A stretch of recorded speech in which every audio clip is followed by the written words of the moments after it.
Iglesia, Dios los bendiga. Yo quiero, por favor, que usted mire a la persona que está a su lado y quédese ahí unos segundos y mírelo con cara de que Dios le va a decir algo. Y mientras lo está mirando, usted le va a hacer la siguiente pregunta: ¿eres templo o eres cueva de ladrones? ¿Eres templo o eres cueva de ladrones? ¿Sabe? Esa es una pregunta que nace de un testimonio de algo que me pasó hace poco en Bogotá. Y durante la prédica, durante esta palabra, le vamos a dar respuesta a esa pregunta. Amén. Dice la Biblia, Marcos capítulo 11, versículos del 15 al 18. Marcos capítulo 11, versículos del 15 al 18. Le voy a leer los textos de la Nueva Traducción Viviente. Llegaron pues a Jerusalén. Jesús entró en el templo y comenzó a echar de allí a los que compraban y vendían. Volcó las mesas de los que cambiaban dinero y los puestos de los que vendían palomas, y no permitía que nadie atravesara el templo llevando mercancías. También les enseñaba con estas palabras: ¿no está escrito: mi casa será llamada casa de oración para todas las naciones? Pero ustedes la han convertido en cueva de ladrones. Los jefes de los sacerdotes y los maestros de la ley lo oyeron y comenzaron a buscar la manera de matarlo, pues le temían, ya que toda la gente se maravillaba de sus enseñanzas. Vuelvo a lanzar la pregunta: ¿eres templo o eres cueva de ladrones? En otras palabras, ¿qué tanto usted y yo le hemos permitido al enemigo entrar a nuestra vida a posicionarse? ¿Qué tanto usted y yo le hemos permitido al enemigo, a los ladrones, entrar a nuestra vida y tomar posición? Pero no solamente tomar posición, sino tomar botín de nuestra vida. ¿Qué tanto le hemos dado la oportunidad de hacerlo? ¿Qué tanto se lo hemos permitido? Yo quiero que usted en esta mañana reflexione acerca de eso. Porque el enemigo está interesado no solamente en entrar, sino ser como uno de esos ladrones que obraron en el templo en ese momento en el que Jesús entró para arrebatar un botín. Pero ese botín no es cualquier cosa. Ese botín es algo que va a traducirse en que su culto a Dios será perturbado, será molestado, será incomodado, será dañado de alguna manera. Sí, en efecto, su respuesta a esa pregunta que yo le estoy lanzando es que usted sí ha dejado entrar ladrones a su vida. Usted sí ha dejado entrar ladrones a su templo. Entonces en esta mañana necesitamos que pase algo. Necesitamos que Jesús haga lo mismo que hizo en aquel entonces. Necesitamos que Jesús irrumpa de manera violenta a nuestra vida a ponerle orden a la casa. Que irrumpa violentamente a nuestra vida a ponerle orden a la casa. ¿Necesita alguien en esta mañana que Jesús ponga orden en su casa? En su familia, en su vida, en su trabajo, en lo que sea que usted haga, pero sobre todo en usted mismo. ¿Necesita que Jesús venga a traer ese orden? ¿Sabe? Esta pregunta me la hice hace alrededor de 15 días. Pedí una cita con el pastor. Sentí la necesidad de ir a hablar con el pastor allí en la iglesia donde me congrego en Bogotá. Asisto a una iglesia de Asamblea de Dios que se llama Iglesia Integral de Restauración. El pastor es Héctor Buitrago. Tal vez usted ha oído hablar de él. Entonces yo dije, no, yo necesito hablar con el pastor. Era muy difícil pedir una cita con él, porque él es alguien que ha sido directivo de las asambleas de Dios a nivel nacional. Entonces es un hombre ocupadísimo, y pedir una cita con él y poder hablar con él es complicado. Entonces después de varios intentos, ya hasta que por fin logré que él me atendiera. Voy a esta cita y tengo una charla con él de 3 horas. desde las 6 de la tarde hasta las 9 de la noche. 3 horas en las que este hombre estuvo orando por mi vida, me estuvo aconsejando, estuvo hablando conmigo, pero todo comenzó con una confrontación que él me hace.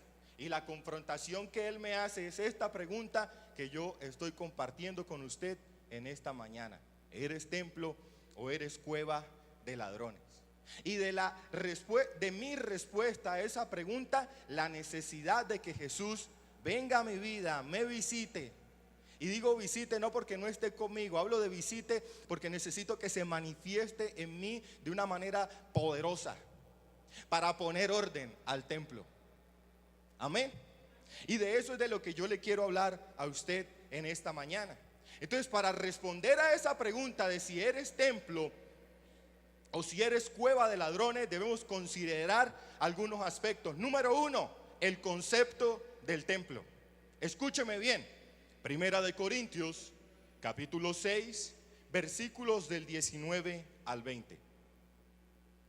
¿Acaso no saben que su cuerpo es templo del Espíritu Santo, quien está en ustedes, y al que han recibido de parte de Dios?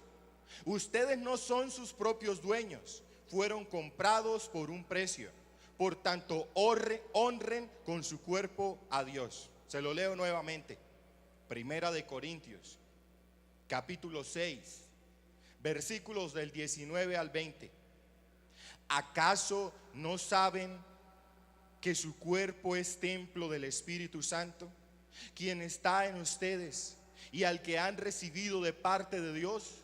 Ustedes no son sus propios dueños, fueron comprados por un precio. Por tanto, honren con su cuerpo a Dios. Préstele atención, mi hermano. Si quiere, al final yo le regalo todas las citas bíblicas, pero por ahora, por favor, préstele atención. Después de leer esta palabra, usted encuentra algo muy claro, y es que nosotros podemos hacer un paralelo entre el templo de Dios en el Antiguo Testamento y nuestro cuerpo, que es el templo de Dios en estos momentos.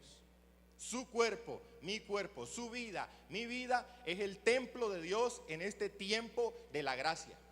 Pero podemos hacer un paralelo entre ese templo que somos nosotros y el antiguo templo al que Jesús entró a ponerle orden. Y durante esta mañana vamos a hacer ese paralelo, porque allí vamos a aprender lo que Jesús quiere hacer y lo que ha dispuesto a hacer para este día. ¿Está de acuerdo conmigo? Entonces, mi cuerpo es templo del Espíritu Santo.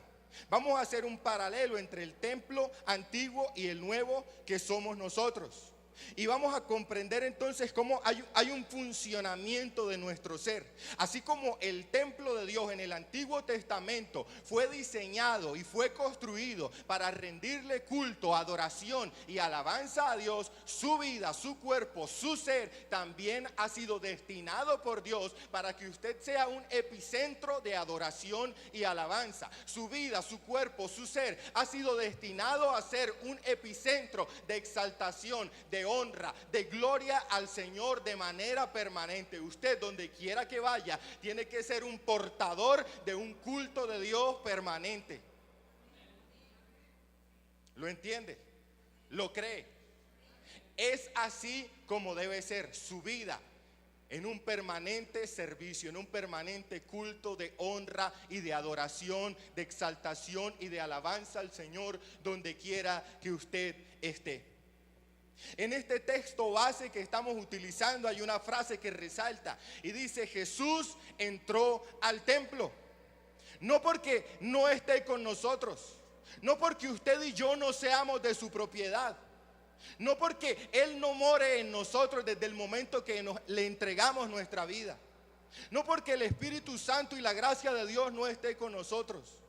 Lo cierto es que Dios está con usted todo el tiempo, permanentemente, a toda hora. No importa qué tan consciente usted sea de eso, no importa qué tanto lo crea o no, no importa qué tanto se haya dado cuenta o no, el Señor está con usted siempre, sí o sí. Él dijo Antes de ascender a la diestra del Padre, no los voy a dejar solos, voy a estar con ustedes todos los días hasta el fin del mundo.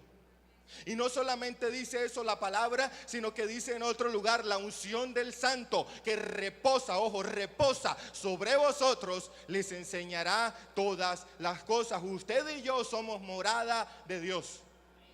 Pero haciendo este paralelo del cual yo le estoy hablando, resaltando esa frase, esa palabra que dice Jesús entró al templo, lo que le estoy tratando de decir es que el día de hoy el Señor Jesús se quiere manifestar de una manera poderosa, repito, para poner un orden en su vida, en todo aquello que esté desorganizado en el templo.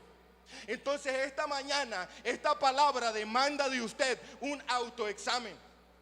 Esta palabra demanda de usted que usted se mire interiormente.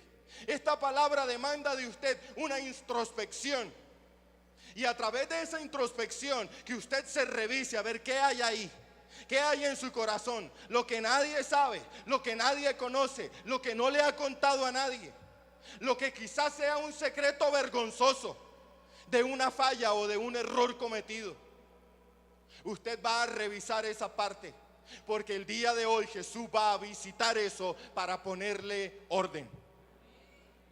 Jesús visitará para poner eso y ponerle orden. Le cuento algo, donde no hay orden, habita el enemigo. Por eso la palabra de Dios dice que en el principio, cuando creó Dios los cielos y la tierra y todo estaba desordenado y vacío, y el Espíritu de Dios se movía sobre las aguas, ¿sabe? Ese desorden, ese vacío, ese caos, ese alboroto era producto ¿de qué? Era producto de que en la eternidad Satanás se había revelado. Porque Dios, al crear las cosas, las crea todas buenas, todas organizadas, todas perfectas. Entonces en esta mañana vine a decirle, escúcheme bien, Jesús visitará su templo, Jesús visitará su cuerpo que es templo del Espíritu Santo, su vida, su ser interior, y establecerá un orden. Y lo hará con la misma fuerza con la que lo hizo cuando visitó el templo en los tiempos bíblicos. Así como usted de pronto lo ha visto en algunas películas, que llegó y con celo de Dios derribó las mesas y sacó a la gente que estaba allí haciendo desorden.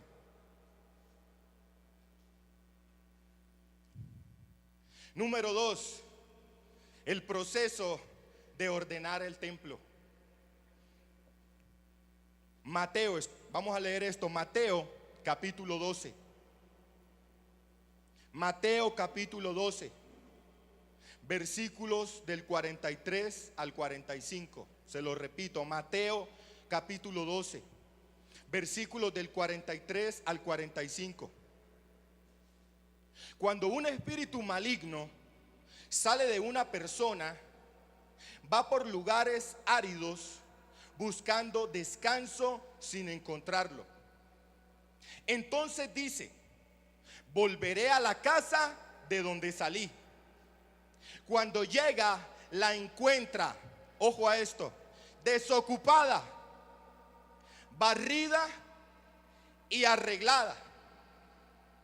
Luego va y trae a otros 7 espíritus más malvados que él y entran a vivir allí. Así que el estado postrero de aquella persona resulta ser peor que el primero. Así le pasará también a esta generación malvada.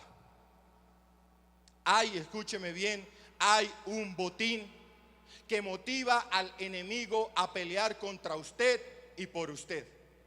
No pelea al enemigo porque se le ocurra pelear. Pelea porque hay un algo que obtener en la batalla. Pelea porque hay algo de valor que él quiere tomar de su vida. Tal vez ha estado peleando por su sexualidad. Tal vez ha estado peleando por sus relaciones familiares. Tal vez ha estado peleando por sus negocios, por su trabajo. Tal vez ha estado peleando por el tiempo que usted le dedica a Dios en la iglesia.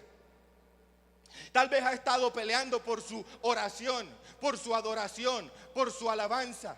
Porque quiere atar esa área, quiere tomarla como botín para dañar su culto a Dios. para dañar su vida de adoración y de alabanza permanente a Dios, para dañar las verdaderas funciones con las cuales el templo de Dios ha sido diseñado. Y pelea, escúcheme bien, precisamente por lo que le he estado repitiendo, porque hay botín. Ahora la pregunta que usted y yo debemos hacernos en esta mañana es: ¿cuál es el botín de su vida por el cual el enemigo ha estado peleando? ¿Qué es esa área de su vida por la que el enemigo ha estado luchando? Es más, le pongo este ejemplo para que usted me entienda cómo el culto a Dios en este templo se daña. Si por lo que el enemigo pelea es por mi economía y la toma como botín, ¿en qué se ve afectado mi culto a Dios? Se ve afectado en que ya no puedo ser tan generoso como era antes para apoyar la obra de Dios con mi ofrenda.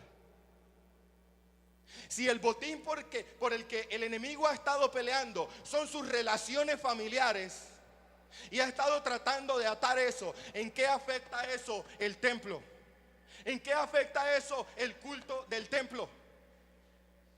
Lo afecta en que tal vez usted va a venir a congregarse a este lugar el domingo, va a venir al encuentro, va a ir al grupo de iglesia en tu barrio, pero las preocupaciones de la pelotera que tiene en casa y de las peleas que tiene en casa no le deja estar enfocado en adorar, en alabar, en buscar la presencia de Dios.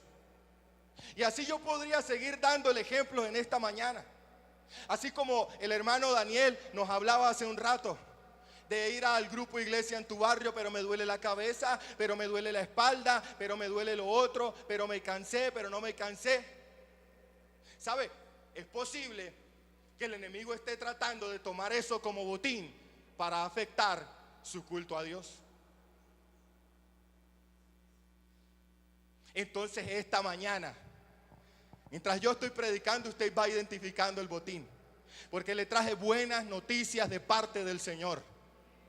Él visitará el templo, Él visitará su vida, traerá el orden divino y echará a los ladrones que están tratando de tomar el botín. ¿Lo cree? Porque para el que cree, ¿qué dice la palabra? Todo es posible.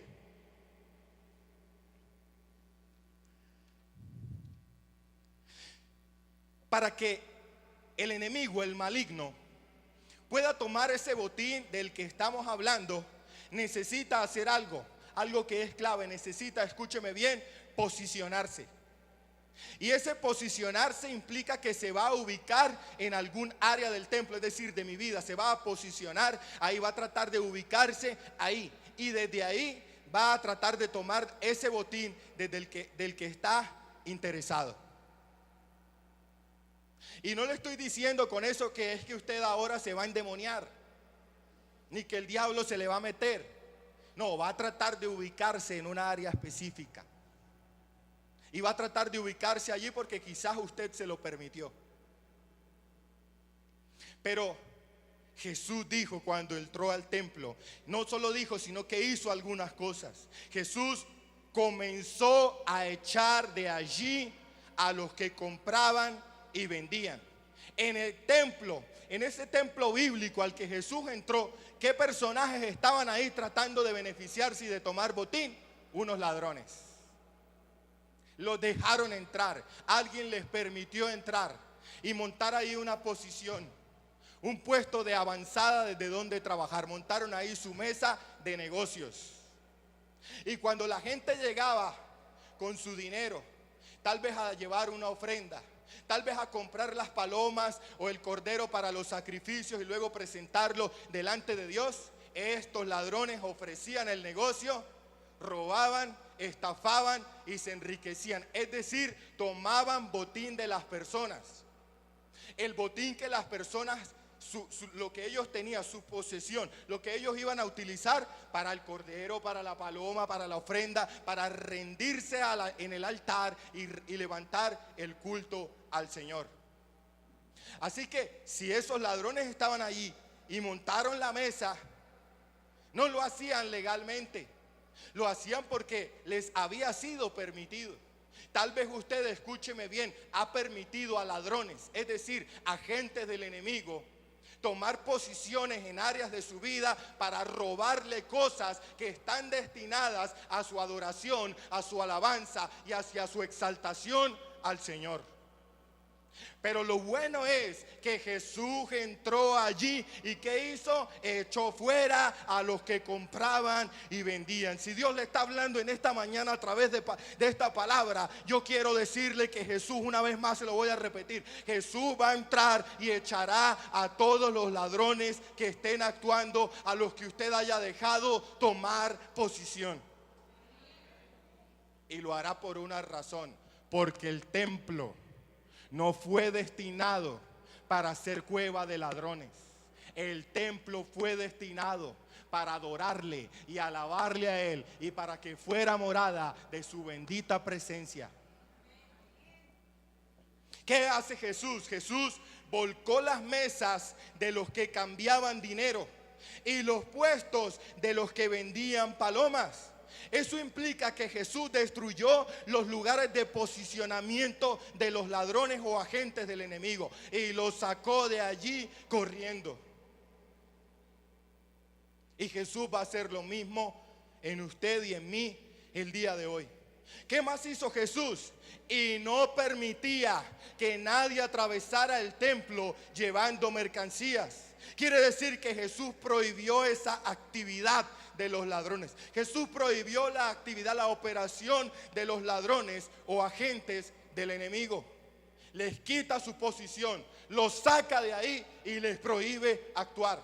Para que usted vaya pensando entonces en este tiempo, ¿cuál es el botín de su templo, de su vida, por el que el enemigo ha ido luchando? Porque entonces el Señor hará tres cosas: le quitará la posición, lo echará fuera de allí y le prohibirá que siga actuando.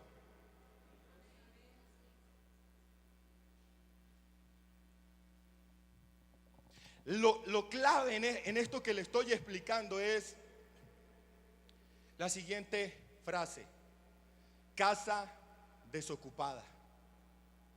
Cuando le introduje a este punto, comencé con un texto bíblico en el que Jesús habló de qué pasaba en la vida de una persona después de que recibía libertad.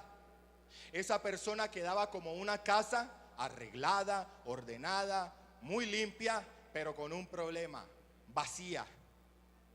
Mi hermano, mi hermana, ojo, usted está llamado a mantenerse lleno de la presencia de Dios. Y mantenerse lleno de la presencia de Dios es lo contrario a que la casa esté vacía. Para que usted se mantenga lleno de la presencia de Dios, eso no es algo espontáneo que pasa porque sí. Eso demanda de usted y de mí que nos metamos con Dios. Por eso es que en Hechos de los Apóstoles dice que se reunieron, oraron, hubo un terremoto y fueron llenos del Espíritu Santo. Y cuando la palabra dice eso, lo dice después del Pentecostés. Y si usted lee Hechos de los Apóstoles, encontrará que en varias ocasiones se llenaban de la presencia de Dios. Y pasaba el tiempo y otra vez otra experiencia de llenura de Dios. Eso quiere decir que usted tiene que buscar la llenura de la presencia de Dios permanentemente. Y lo tiene que hacer usted.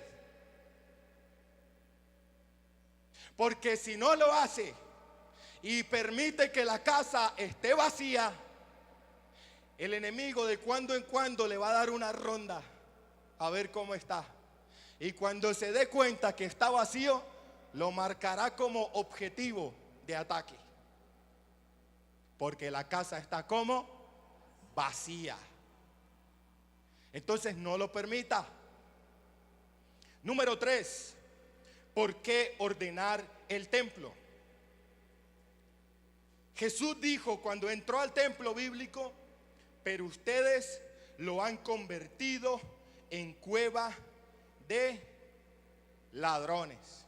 Entonces ya tengo claro que en este tiempo de la gracia, en este tiempo de la administración de la gracia de Dios, mi cuerpo, mi vida, mi ser es el templo del Espíritu Santo. Es el templo del Señor. Como lo dije al inicio, hay un paralelo entre este templo y el templo de la antigüedad.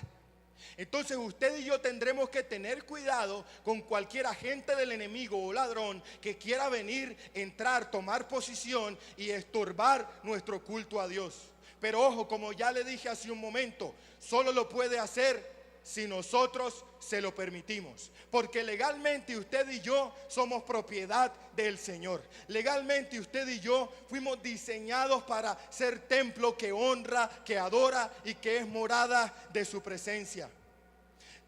Así como los judíos dieron un derecho ilegal a esos ladrones de entrar al templo, usted y yo, si le faltamos a Dios, si somos desobedientes, si no guardamos su palabra, también le daremos derecho legal de que esos ladrones obren en nosotros.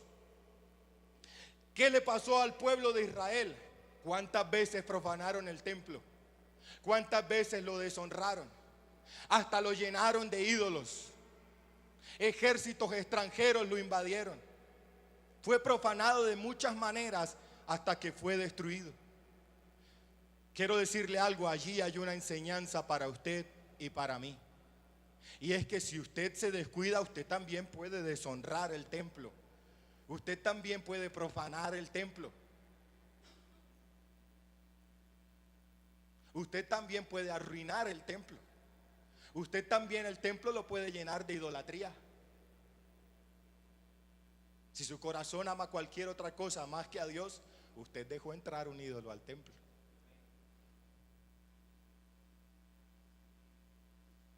¿Entiende lo que le estoy diciendo? Dice la Biblia, Primera de Juan, capítulo 5. Primera de Juan, capítulo 5, versículos del 16 al 19. Primera de Juan, capítulo 5, versículos del 16 al 19. Si alguno de ustedes ve que otro creyente comete un pecado que no lleva a la muerte, debe orar por él. ¿Qué debe hacer? ¿Juzgarlo?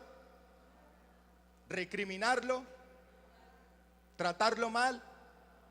Orar por él. Y Dios le dará vida a esa persona. Pero hay un pecado que lleva a la muerte. No digo que se ore por quienes lo cometen. ¿Cuál es el que lleva a la muerte? El pecado del que la gente no se arrepiente. Todas las malas acciones son pecados, pero no todos los pecados llevan a la muerte. Sabemos que los hijos de Dios no se caracterizan, escuche esto, no se caracterizan por practicar el pecado, porque el Hijo de Dios los mantiene protegidos y el maligno no puede tocarlos. Sabemos que somos hijos de Dios y que el mundo que nos rodea está controlado por el maligno. Entonces esta palabra me revela dónde está el enemigo y dónde están sus ladrones. Están en el mundo que me rodea, fuera de mí. Pero también esta palabra dice que nosotros los hijos de Dios no practicamos el pecado. Y hay una consecuencia de no practicar el pecado, y es que el mismo Dios nos protege. Pero ¿qué pasa cuando usted sí practica el pecado? Cuando usted sí practica el pecado, entonces le está dando vía de entrada al enemigo. Y la protección de Dios, usted mismo la dañó. Porque finalmente la protección de Dios es efectiva en la obediencia.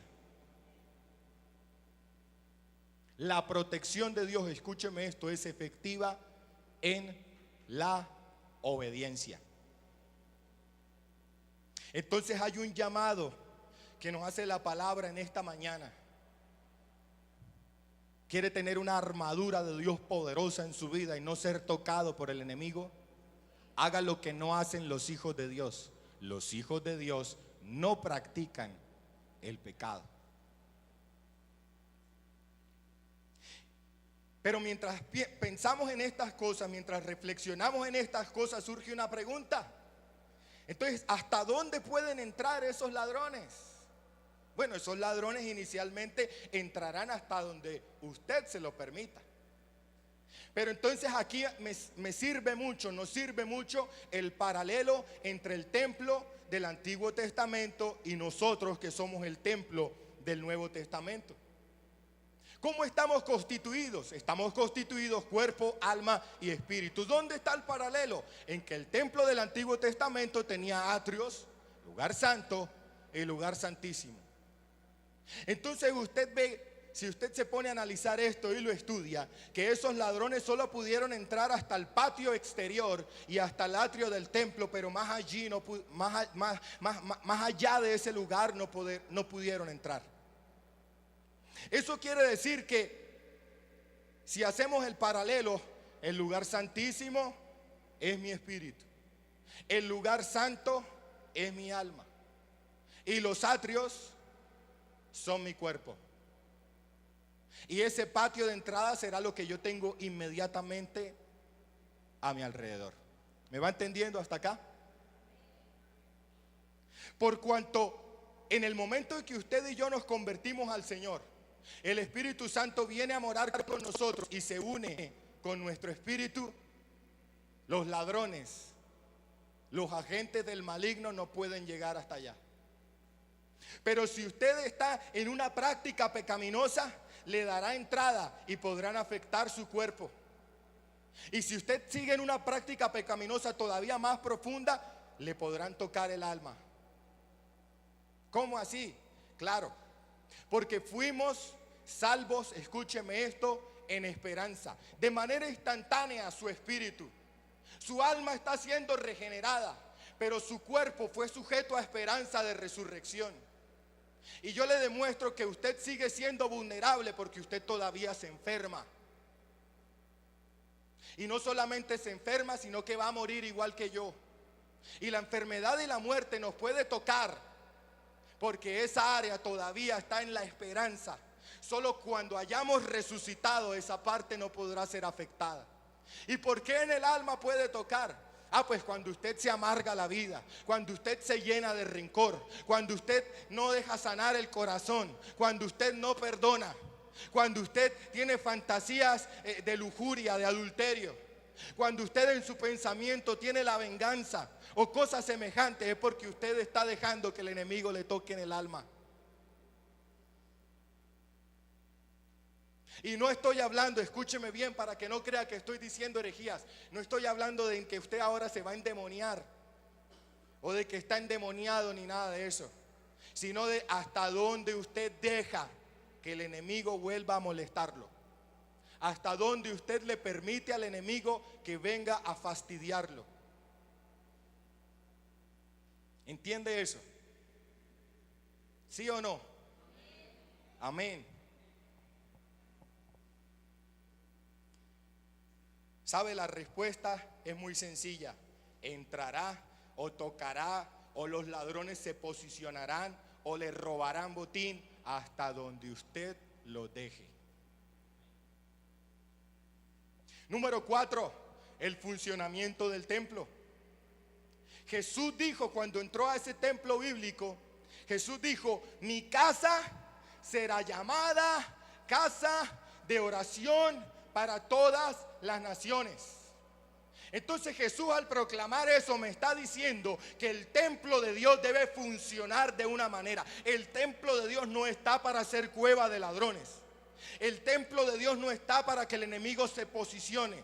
El templo de Dios no está para que el enemigo toque.